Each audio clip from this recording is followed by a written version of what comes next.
আর বাচ্চা গো আপনি কইলো মেয়েরা তো আমাদের স্বাস্থ্য বাস্তবে ওগুলি এই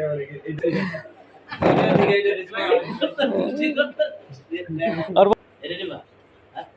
এটা পছন্দ হইছে লাল পছন্দ ওটা বুঝে বলেছে এইটা একদম পারফেক্ট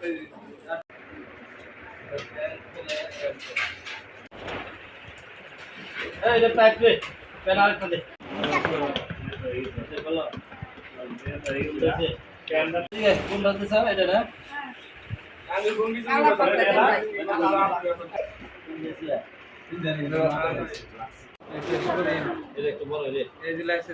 ওয়ানে কোন স্কুলে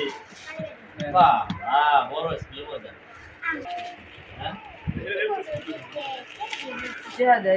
প্রতি বছর যে দেয় টাকা দেস্তা তো নাকি কেটে দেস্তা কে কিলে গাবা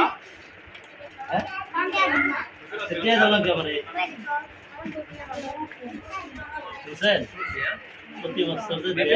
টাকা দেয় তুমি খুশি তো হ্যাঁ আচ্ছা তারপর এটা কোন নাম আবিয়াল নাম বসাই আপনি তো চিনি চিনি আপনি চিনে ফেলেছে হ্যাঁ স্কুলে যান তো ভালো স্কুল খেলাতে পারেন খেলাতে পারেন একটা প্রেজেন্স তাহলে আমি এরপরে আবার খেলা আয়োজন করবো আপনি খেলা দেবে কেন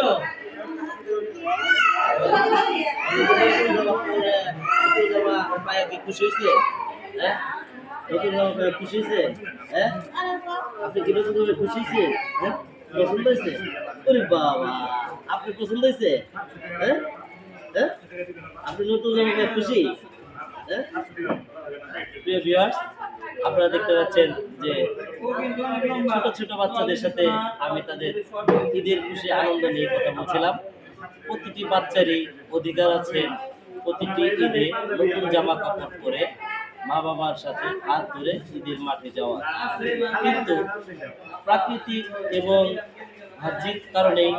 কিছু কিছু মা বাবা অসহায়ত্বের কারণে,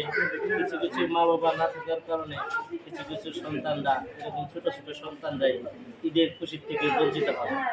তারই ধারাবাহিকতায় বাংলাদেশ আত্মমানবতা ফাউন্ডেশন উদ্যোগ নিয়েছেন এরকম ছোট ছোট এতিম অসহায় বাচ্চাদেরকে নতুন জামা দিয়ে ঈদের হাসিটা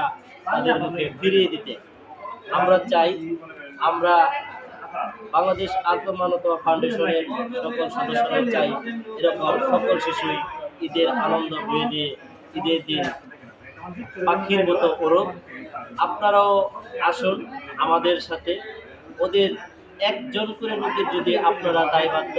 দায়িত্ব নেন তাহলে হয়তো বা আপনার পাশে বা আমার পাশে প্রতিটি শিশুই ঈদের আনন্দ উপভোগ করতে পারবে।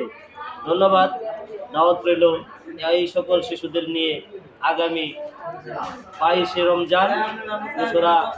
এপ্রিল ঈদ উল ফিতর উপলক্ষে এবং রোজার ইফতারের দাওয়াত রইল। ধন্যবাদ। আসসালামু আলাইকুম।